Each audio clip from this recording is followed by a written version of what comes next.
It's Valentine's Day week, and Trump just can't quit us. The breakdown starts now.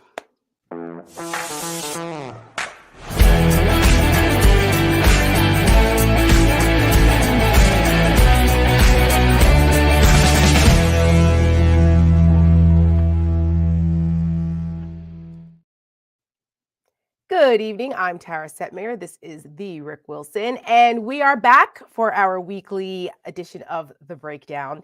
Another insane news week. Just today, there was like a bunch of shit that went on. We can't keep up. It's like it's nuts. Just when you thought like, okay, maybe there's a lull. No, it never. Remember happened. 6 months ago when the special counsel released their Biden report?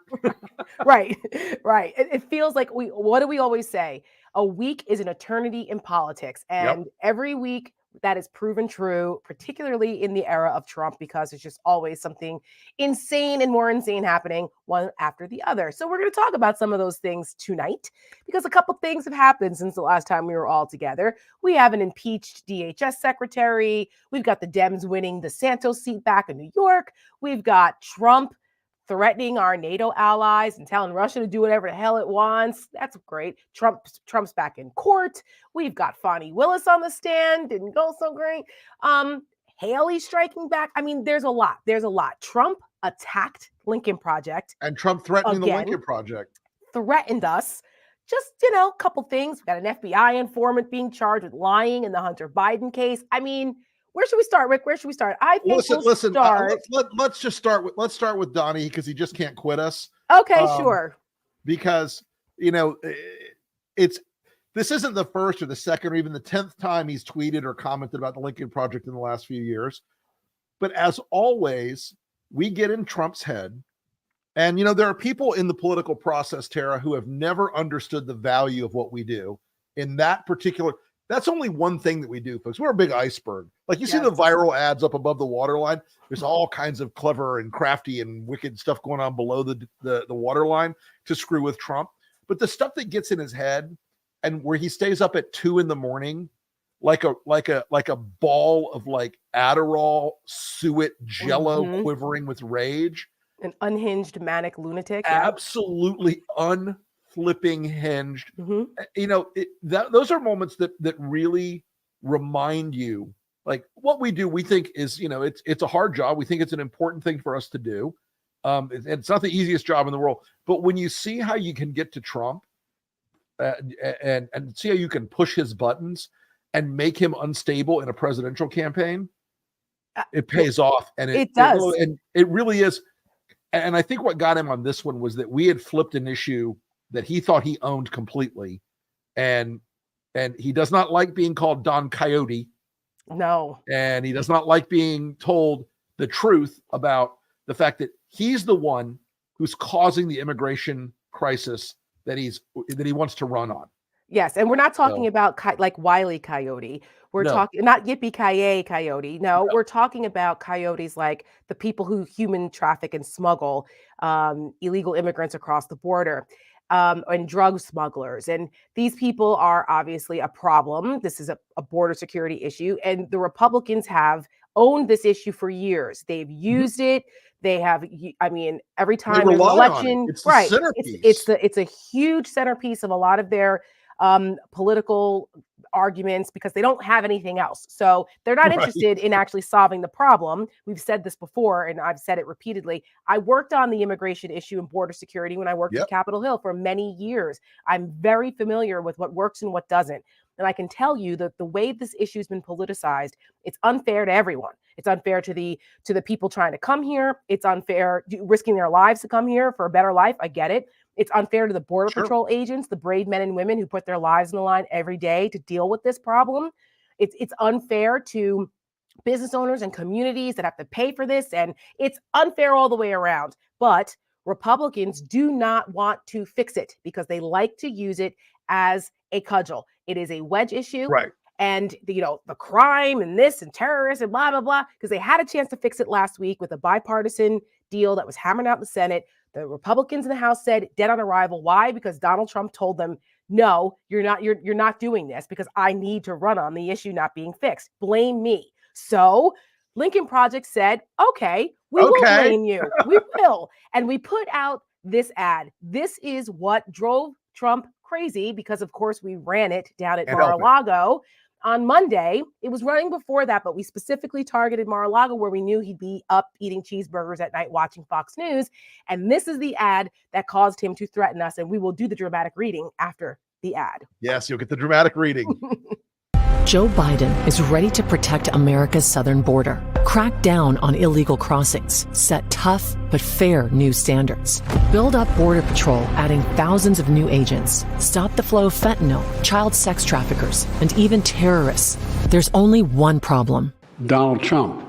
Donald Trump has ordered Republicans to block the toughest immigration bill in decades.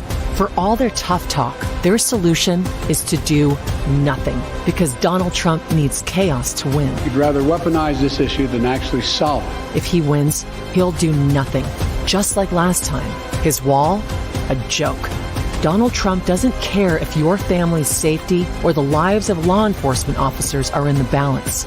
He's on the side of the cartels, coyotes, and child traffickers. There's only one candidate who will do something about our border, and it was never Donald Trump.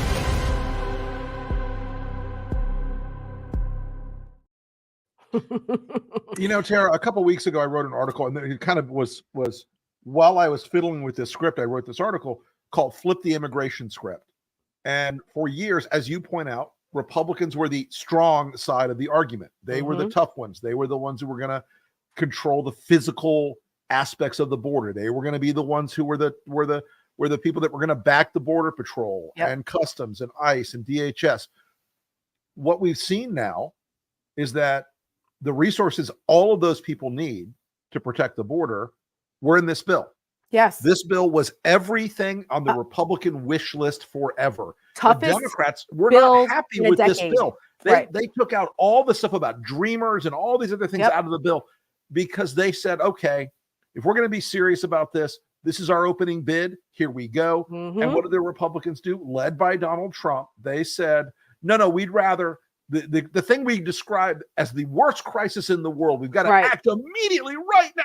Well, we can wait 10 months. Yeah, so much so that we have to impeach the DHS secretary because he's committed high crimes and misdemeanors allegedly by not acting fast enough and tough enough on the border.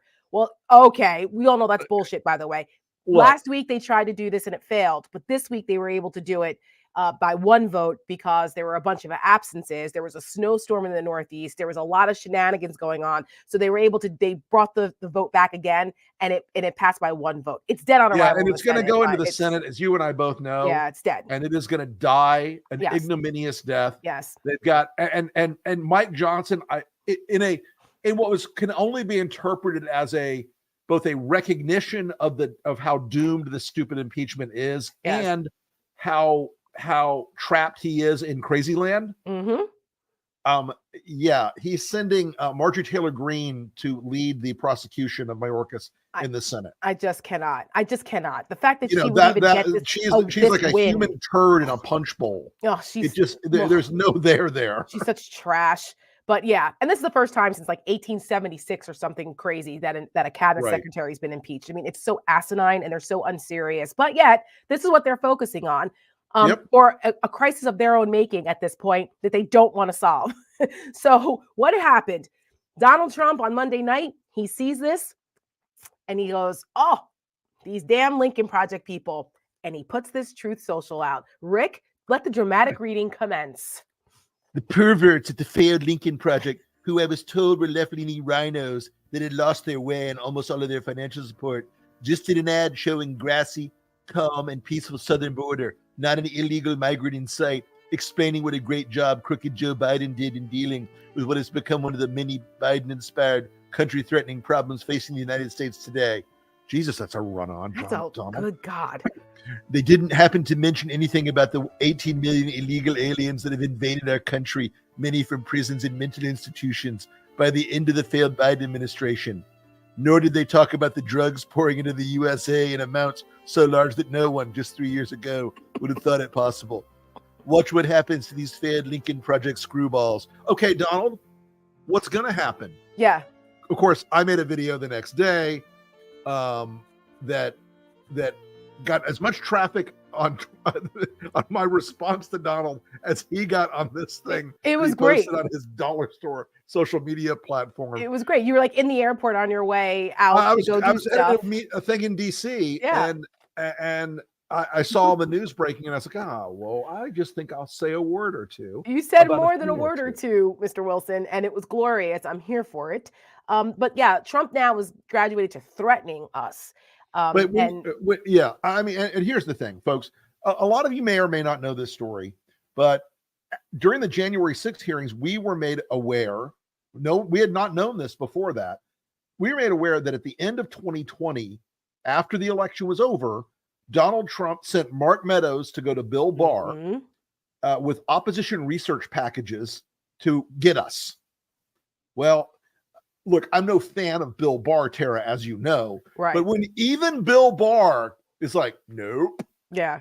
You know how crazy it is. Yes. So that's what Trump's doing there, threatening us there. It's very much part of the authoritarian model. It's very much part of the model to try to make his people feel permission to do things to attack us, either politically or physically.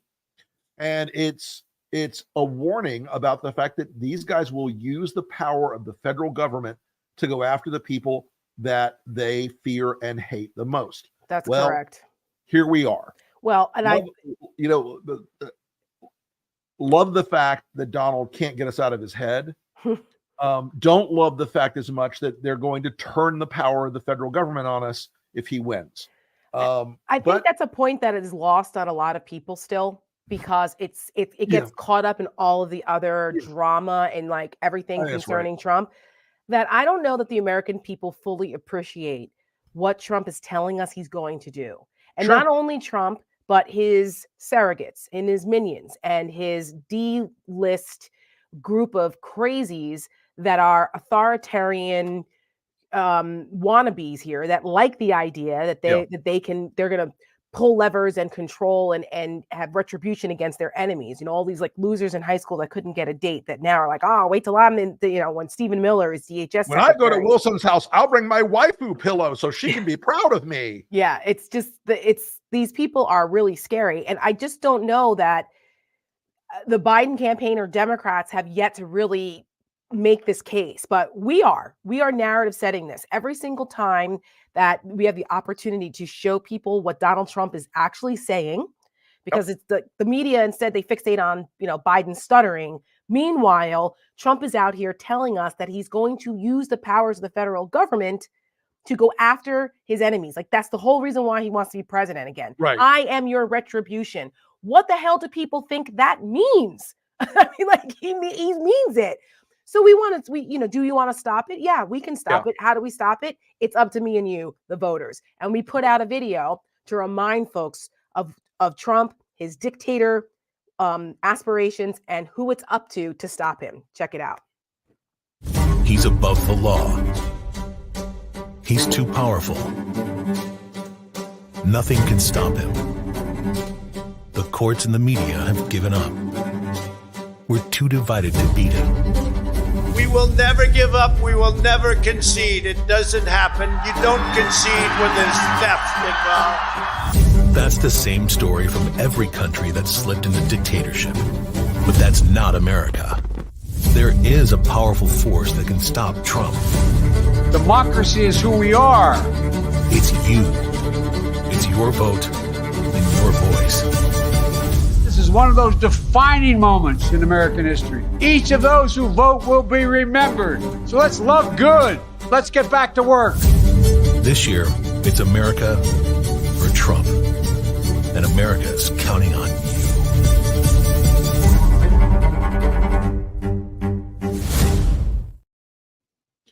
It's so good. Thank you. Our team does an amazing. They catch the moment. Tara, I want to say something to the audience that's watching tonight. We've got a lot of folks watching tonight. We're really grateful for your time and your attention. We get asked all the time, what can you do to help?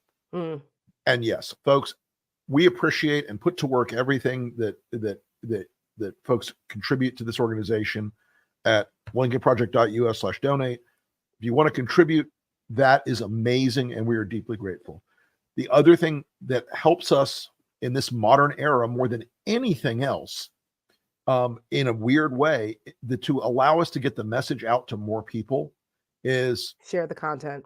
The algorithm. We're sharing the content that we produce. And if you sign up for our newsletter and our own updates on email or on socials, that helps a lot. We are spreading the word a lot. Right now, our YouTube channel is just under 1 million followers. Yeah, 4,000 away. Gigantic. And if you guys could make sure you're following us on YouTube, subscribe, and share it with your friends, it is becoming one of the central ways people communicate in politics now. It is, look, I come out of the old-fashioned era of politics where it used to be that we would put ads on broadcast television at the end of the campaign, and it would be 3,000 gross rating points in a cloud of dust. And now it's all digital. It's all about the community we're building of pro-democracy people. And you know what? The folks that support and watch the Lincoln Project content and donate to us and everything else, it's Democrats, it's independents, it's Republicans, it's liberals, it's conservatives, because we all understand that whatever our policy differences are, we're in the fight of our lives to save this country. It's why we get up every day and hustle. It's why we ignore the death threats and the BS from everything downstream of Trump. It's why we don't blink when he threatens us. That's right. It's why we don't hesitate when he talks crap about, oh, watch what happens to those guys, because we all know what it means. But I tell people this all the time. You're going to have to drag me out of this fight feet first. We're either going to win or you're going to drag me out feet first. And I got to tell you, weeks like this actually make this fight feel much more winnable than a lot of people think it is, Tara. Yeah, I mean, absolutely. That race in New York this week, yes. I mean, you and I, we were talking about it before, but that was an impressive, when the headlines are like, Suozzi squeaks by. 8 points is not squeaking by. No, and as a matter of fact, that's a Biden district, and Biden won that district by 8 points. So that's a good sign that people, when they pay attention and they realize what the binary choice is, because it was against Tom Suozzi, was the congressman before. He left that seat to go and run for governor for a second time and obviously lost.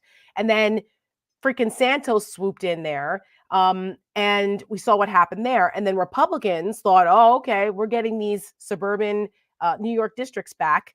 And then they ran this other crazy woman, and she lost by 8 points. That is not close in politics, people. It's not. So, and she couldn't have been more MAGA, and yet Trump still threw her under the bus. He did. Oh, well, of course he did, because she's a loser. So, and guess who else endorsed her? The kiss of the spider woman, Elise Stefanik. She freaking, again, another one. There you go. Look at that. Oh, Elise. Her track record is what, like 0-25 with these MAGA people? Oh my God. She's terrible. Poor Elise. Fuck her. She's working so hard to be the VP. Oh, I know. And at the end of the day, you and I both know that Trump is going to judge her because I want someone from Central Casting who looks the part perfectly. I mean, she's trying. She's trying to do the Fox News. Working so hard. Fox News treatment. And yet. Right. Not going to happen. We'll see. Look, she's a conniving little snake. She's running like full oppo stuff on JD Vance to people. They're like putting out anti-JD Vance stuff all the time now. I'm like, yeah. She's no really dummy. Subtle Elise. Yeah, she's no dummy. And I don't know. She might have to try to, it might be a girl fight between her and Kristi Noem and Kellyanne Conway and Marjorie and Nancy Mace. Yeah, she's got Nancy Mace on her heels. So, all these women selling their souls for Trump. Tonight at Kenny McKinney's Boom Boom Room, Jello wrestling with the gorgeous ladies of the vice presidential competition. Oh my God. The MAGA madams of the vice presidency. I cannot with these people.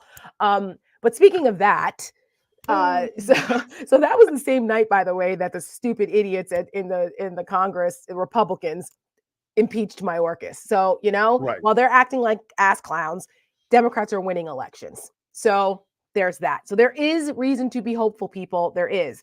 Something else, somebody who wants to be hopeful, bless her heart, is Nikki Haley. Nikki is still in this fight. She's now all of a sudden she's found some courage and she's attacking Donald Trump directly. Why? Well, because now Trump has gone directly after her husband. Nikki Haley's husband, for those who don't know, is a National Guardsman, and he is deployed in Africa right now, serving his country.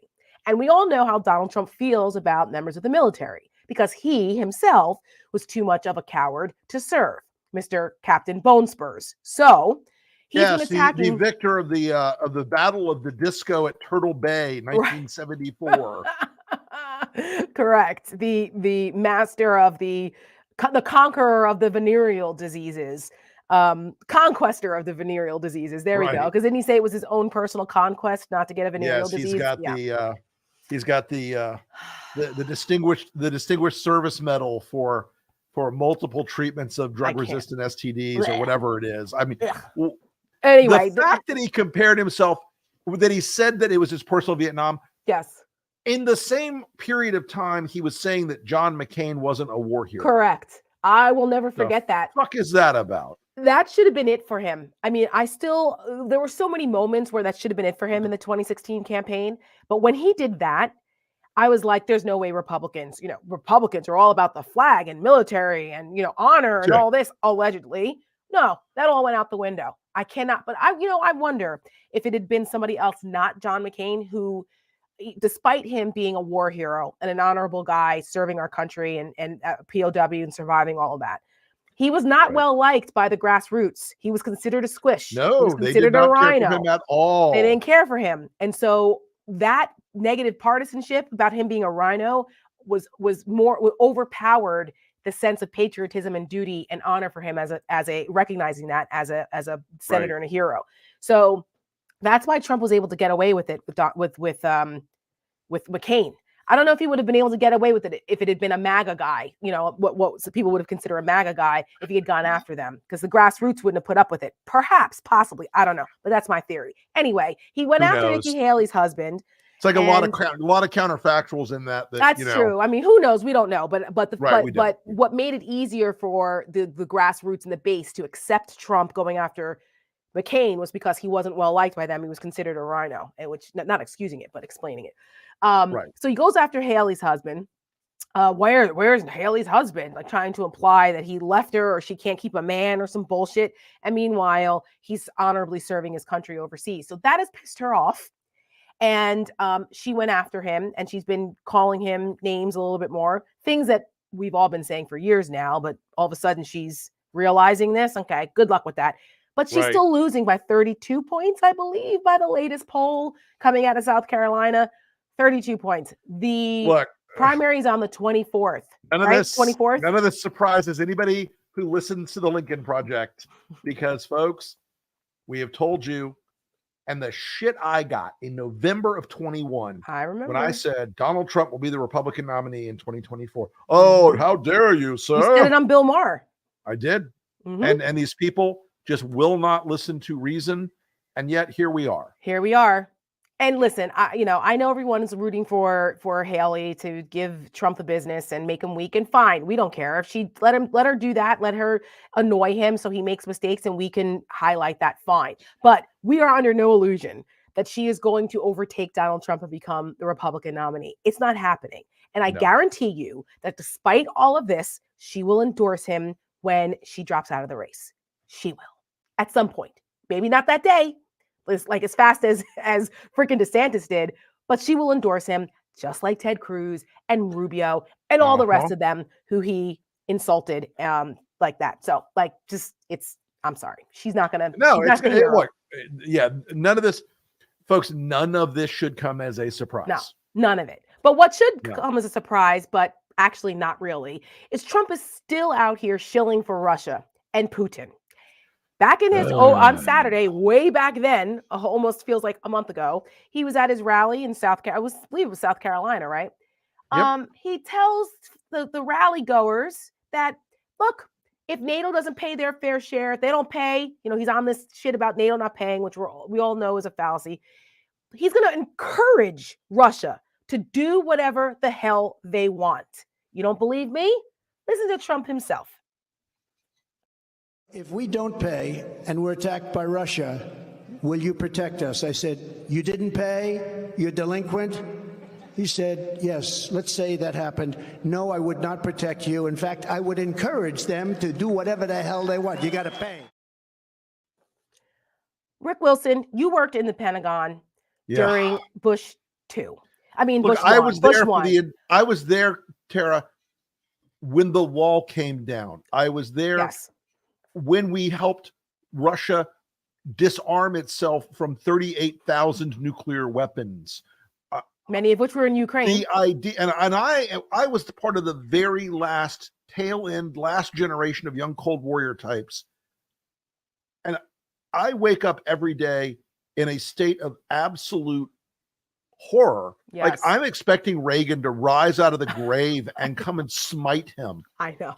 The other day, and say so what you lucky. will about John Bolton, the other day was on my podcast, and the two of us, we come from this Republican national security world, and God bless Bolton at this point, at least, he is not pulling a single punch about how dangerous Trump's alliance with Putin is for America's security. Too bad nobody listens to him on the Republican side anymore, but yes. No. But yeah, well, he's been consistent about this. I feel that pain. They're like, no, you're totally wrong. We're in the era of Trump. It's going to help us win seats. Right. Oh, has it? Yeah. And and not only that, like, just take the political expediency part of this out of it for Republicans, why they think that being isolationists now is the way to go. This is a national security issue. That's I mean, how many times I never thought that we would have to explain in 2024 that Russia is our enemy. Okay. Like, I guess nobody saw Rocky. Hard to figure that one out. Right. No, gone are the days of like Rocky and, the pro America of the 80s. Like that's gone now. You have Republicans that are now literally shilling for Putin. And it starts with Donald Trump, from Tucker Carlson and Fox News allowing this, and then all these members of Congress. And then you still have some in Congress who understand that we need to continue to fund Ukraine. They understand the existential threat that Ukraine losing presents to Europe and ultimately the rest of the world if Russia is successful. And then you have like Congressman Mike Turner, who is a Republican chairman of the Intelligence Committee over there in the House. This week, he put out this like cryptic message yesterday about Biden declassify this national security threat, right now. And there's information that's Russia related. And everyone was like, what is going on? What's going to happen? Well, we didn't get the full story, but today there were some stories in the New York Times talking about the fact that Russia is developing a space weapon that could take out our satellites. And that would be really bad. Because in a World War III environment, it's not going to be the traditional way. It's not going to be storming the beaches of Normandy. Okay. It's going to be a much more highly technical type of war, if God forbid we're ever in it. And a lot of it's going to rely on our satellite capabilities. The Russians and Chinese know this. They've been working on this for years.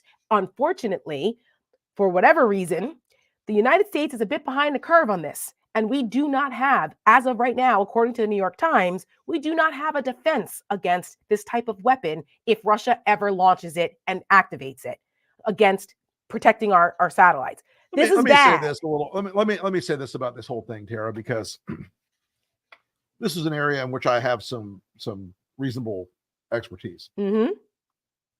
Every couple years, Russia declares that they have some magical woo-woo weapon. Okay.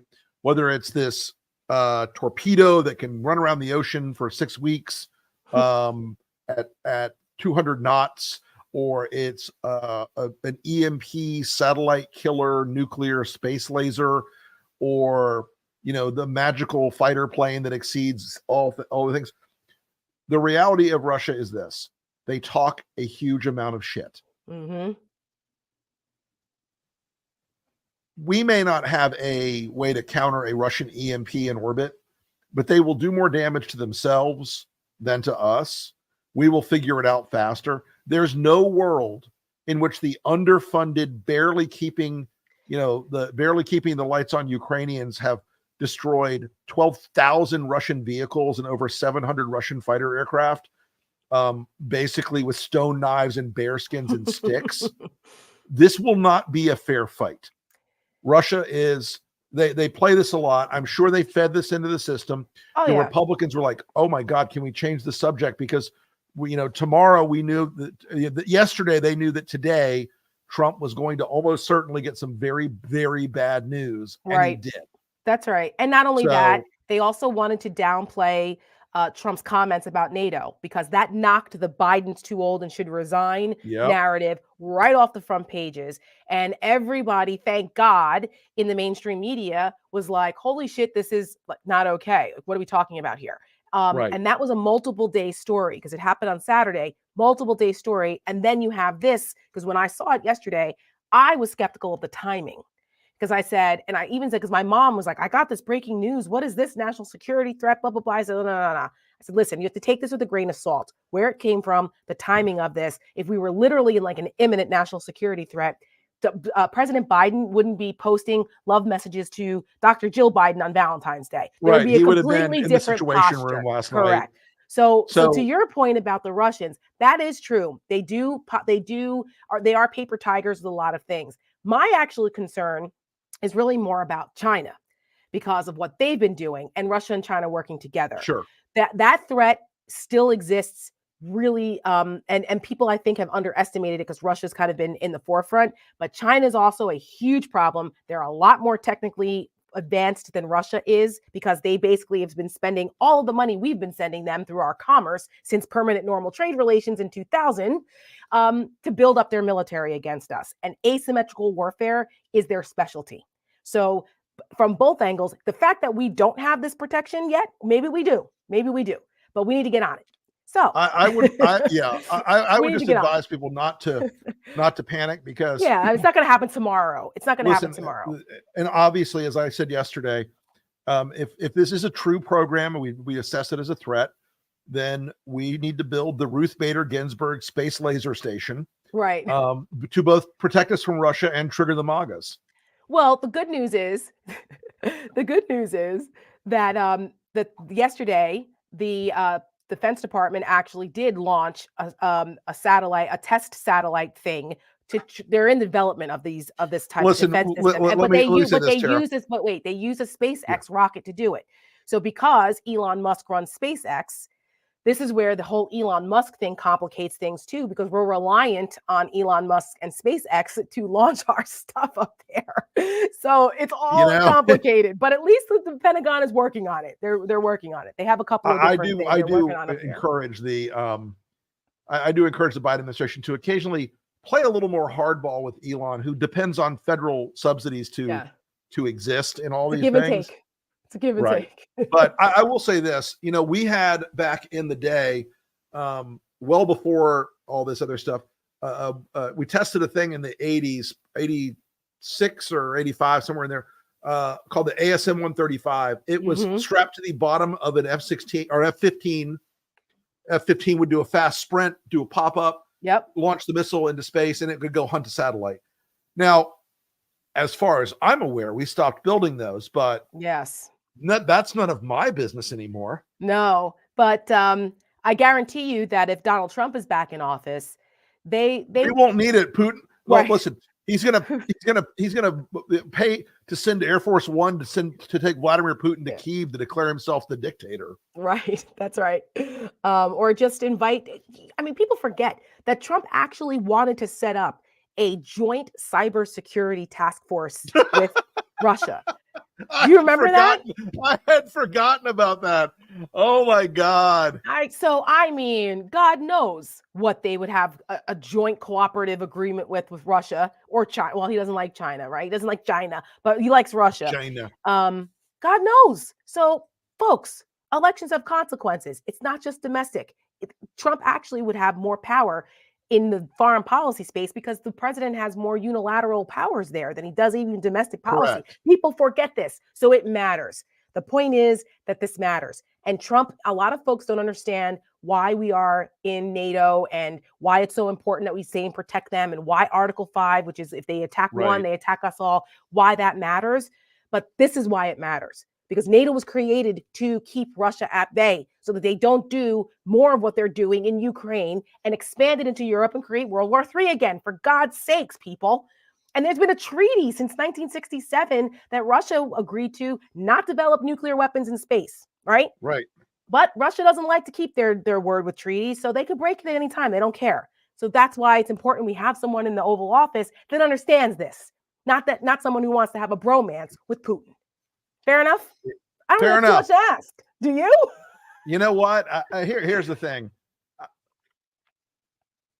The weird outcome of this moment we're in history is that Joe Biden, a Democrat, is further to the right on foreign policy than Donald Trump, the Republican. Reagan would never believe it. And I have to roll that over in my head all the time, but the long tradition of American presidents fighting authoritarianism overseas, from FDR to Truman to Ike to Kennedy to Johnson to Nixon to Ford to Carter to Reagan to Bush to Clinton, Obama, Bush again. I mean, the whole, or Bush again, then Obama. Every single one of those men, every single one of them never said, hey, you know what's a great idea? Let's be allies with the authoritarians in Russia. Right. That's a great plan for this country's future and reflects our values. Not one of them. It didn't matter where they were. It didn't matter where they were ideologically on any other domestic issue. Not one of them ever said, hey, you know, that Stalin fellow, I think after the war, we should be besties. Rick, the Republicans flipped out when Barack Obama shook hands with Castro at a funeral. Yep. You remember? I remember. Out. You know, he was friendly with Castro. The commies flocked together. The whole thing. I mean, honestly, the intellectual dishonesty of the Republicans on this issue is just beyond. It really is. And we want to continue to point out that hypocrisy because it's important for people to remember that, particularly Republicans. What else is important to remember? Well, like we said, Trump's going to have a bad legal week. It has not been great for him thus far. Tomorrow, he has gotten spanked. Yes, and tomorrow, they think there's a possibility that the New York civil fraud case, Judge Goron, is finally going to rule on the damages for the Trump organization, and we cannot wait for that because, frankly, as everyone knows, Trump's entire identity has been about his business. It's been about New York, wealthy and also rich. Right, and it was his father's business who he took over. Right, he didn't build it from scratch. What Fred Trump his thinks father about did. him now. We wonder, and we may find that out soon. However, that's coming down the pike, so of course we're here for that. We think that Trump's going to absolutely lose it because if they get the penalty that the AG has asked for, they started with $250 million. Now they're up to like $370 million. 375, something like that, right? That would take out the Trump organization because they don't have that money. And it would also, it's possible they can get what's called the death penalty, the corporate death penalty. They cannot do business in New York anymore. Trump is going to fucking lose it. He's going to lose it. I am so here for that at such a level. Me too. The idea that he is going, that he is going to have to go out and try to spin that no, I'm still very, very rich. They've undervalued all my buildings. All right, and then they put them on the market, and they sell for pennies on the dollar, and the state keeps coming after him for the total amount. And I'm sorry. Like today we saw in the Stormy Daniels case, it's going to trial, folks. Yes, the Stormy remember that case? Trial. It's back, people. The Alvin Bragg Stormy Daniels case, it's back. And I got to tell you, wait, hold on. Let me just explain. Today was a great day for our friend Michael Cohen, who got to basically say, "Oh, fuck me. Well, I happen to bring some receipts." Yes, I'm glad to see it for Michael because he's actually instrumental not only in the Stormy Daniels case but also in the fraud case too. That's right. So he saw the light and he's been helpful. And the Alvin Bragg case is back now because they've been kind of waiting for what's happening with the Jack Smith case in DC because they wanted to let the federal cases go first just as a prosecutorial kind of courtesy, and given that it's a federal case, it's bigger. But now that that's been delayed, the January 6th case that's based here in DC, not the documents case, but the January 6th case, the fake electors case, because of the immunity thing, and that's got to be ruled on and all of that. So Judge Chutkin has moved the trial date off the calendar for March 4th. And she hasn't put it back on yet because they're waiting on whether the Supreme Court's going to review this. So whatever. Bottom line is that's on pause. So Alvin Bragg said, okay, then we're going to move forward because these kinds of cases in New York happen a lot faster. So we're looking at, did they set the date? Did they set a date today? I don't know if they set a date or not. I believe it's the 21st of March. Okay, then they set a date. So 21st of March. I think that's it. I'm not. Yeah. We're going to see the Alvin Bragg, Stormy Daniels payoff case go to a criminal court. Trump hates this. He doesn't like it. And he's also going to flip out over that too. So there's that. Meanwhile, there were 2 hearings today. You had that going on in New York. And okay. Then you had, our fantastic commenters on the chat. Yeah. Tell me it's March 25th. Thank you, 25th. Everybody. I like 20 people said so. Vera, Daniel, Laura Folsom, thank you so much. Good. You know what? Y'all make us smarter. Thank you. We appreciate that. So the 25th, because I was watching the Georgia hearing today that was happening at the same time because people probably know that the DA down there, Fani Willis, is in a bit of a kerfuffle because she had a romantic relationship with one of the special prosecutors she brought on to help prosecute this RICO case against Trump and his people in the election electoral vote thing. Yeah. And so this has not been a good look. I didn't think it went great for her. They are asking her questions that are really outside of what really matters here to embarrass her. Whether she gets thrown off the case or not, that's up to a judge, but it just doesn't look good. The optics are bad. And I kind of feel like, sister girl, you gotta be smarter than this. I'm sorry. There's no piece of man that's worth this. Like, no. They should always realize. Everybody who goes after Trump, in the legal system should realize the minute your name pops up as a judge or as a prosecutor or as a juror, the gigantic Eye of Sauron opposition research machine of the Republican Party is going to go after you and find everything else that happened in your life. She may get fully exonerated, but it's not going to matter because it's opened the door for the they will always say, she crooked, blah, blah, blah. That's right. Fair or not. So this was an unforced error, but it's still going on. And, she was pretty combative. I get it, prying into her personal life, but it was an unforced error on her part. So whether there's actual real consequences for this or not for her, we'll soon find out. The judge will rule on this. But if she gets thrown off the case, that's it. It's not the Georgia case is done. They could assign a special prosecutor and a whole thing, but they could also bury it, could be the end of it. So that's, not a good look. But on the other side of things, other things for Trump are looking terrible for him. And we're hearing that. It's like we said from the beginning. None of these legal cases is going to knock Trump out or put him in jail before the election. But the distractions and the misery of these cases is, it is a karmic gift to watch this guy who has abused the legal system for so many years and screwed so many small vendors and contractors by abusing the legal system against them. It is a gift to watch him just squirm. I wish they would trot out more of those people. I wish the Biden campaign and the Democrats would go find the people who lost their livelihoods because Donald Trump screwed them over by not paying them, because pile on the fact that he is actually a terrible businessman and a fraud and a crook, because now the legal system is showing us the proof of it. So pile on. I hope they do that, but they probably won't, but they should. Look, the only piece of good news Donald Trump got this week was that he's going to have a full hostile takeover of the RNC. Oh God. And I predicted this. You did.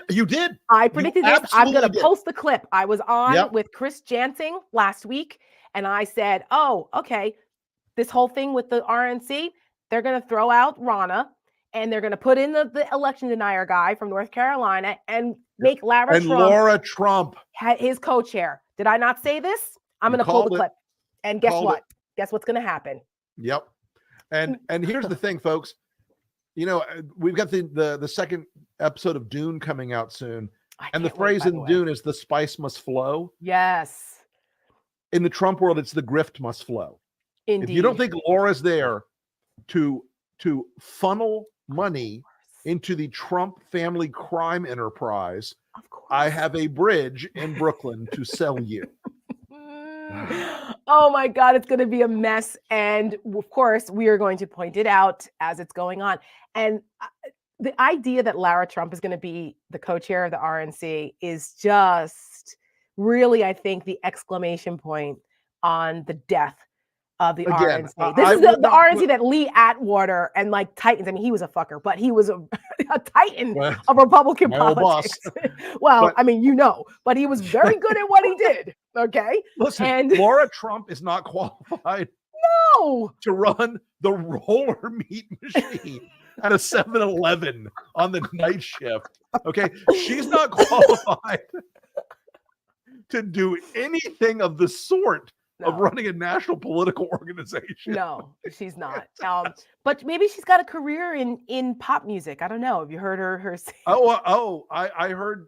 I actually couldn't hear her because dogs in the tri-state area were howling so loudly. Oh my God! So she could be co-chair and entertainment at the convention. Her and Kimberly Guilfoyle could do like a Oh God, I can't. Let me stop. All right. I love Kimberly Guilfoyle and V. Oh my God. The series, not the movie. The series, not the movie. Yes. Does she like mice? I don't know.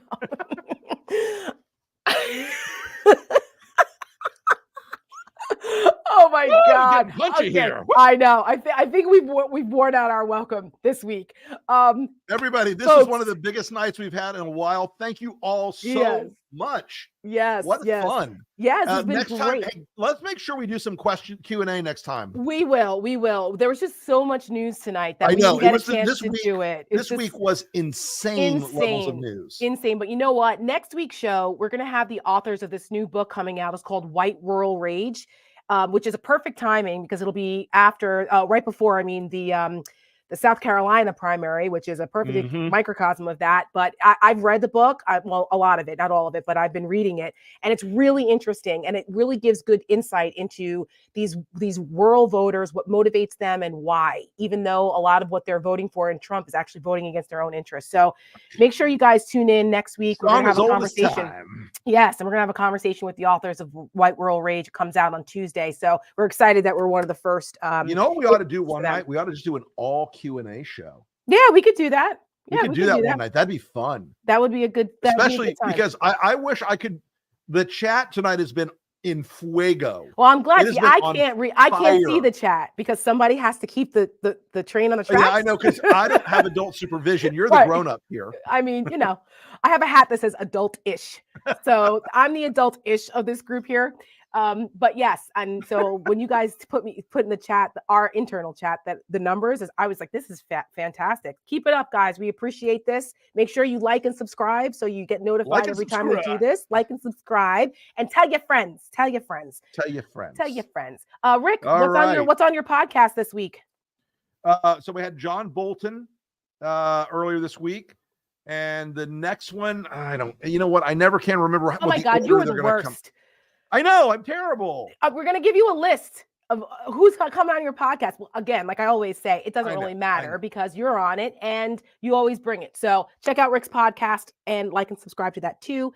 And we will see you guys all next week. And we will leave you with Last Week in the Republican Party, so you don't miss us. See you next week.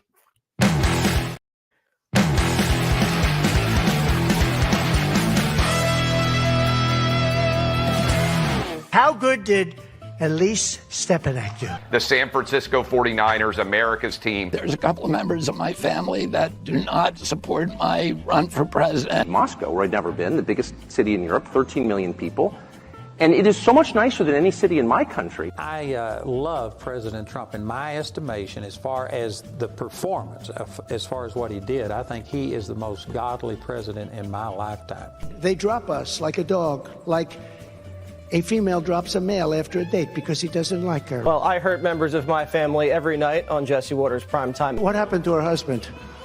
What happened to her husband? Waiting for the fish to bite, or waiting for the wind to fly a kite, or waiting around for Friday night, or waiting perhaps for their Uncle Jake, or a pot to boil, or a better break, or a string of pearls, or a pair of pants. It doesn't mean I have a homosexual crush on them. I'm just saying I appreciate their acting skills. Very strong heterosexual credentials.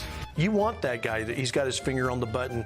Not that he would push it, but that he's just kind of got a little crazy in there. But I think Barack Obama has a lot to do with running the country right now. Donald Trump is a lot of things. A liar is not one of them. What? Someone called Ice Spice, who was hanging out with leftist icon Taylor Swift, quickly says that President Trump is saying you will be energy dominant very soon. Are you still a Marxist? Working harder than an ugly stripper. Most of these people aren't homeless simply because they have no money and they have no home. Affluent white liberals, female liberals. Affluent white female liberals, awfuls. And it's so fitting. I was one of those none of ever aboves. I was one of them. The backing of CIA, of course. The organization you wanted to join back in the day, as I understand. We should thank God they didn't let you in.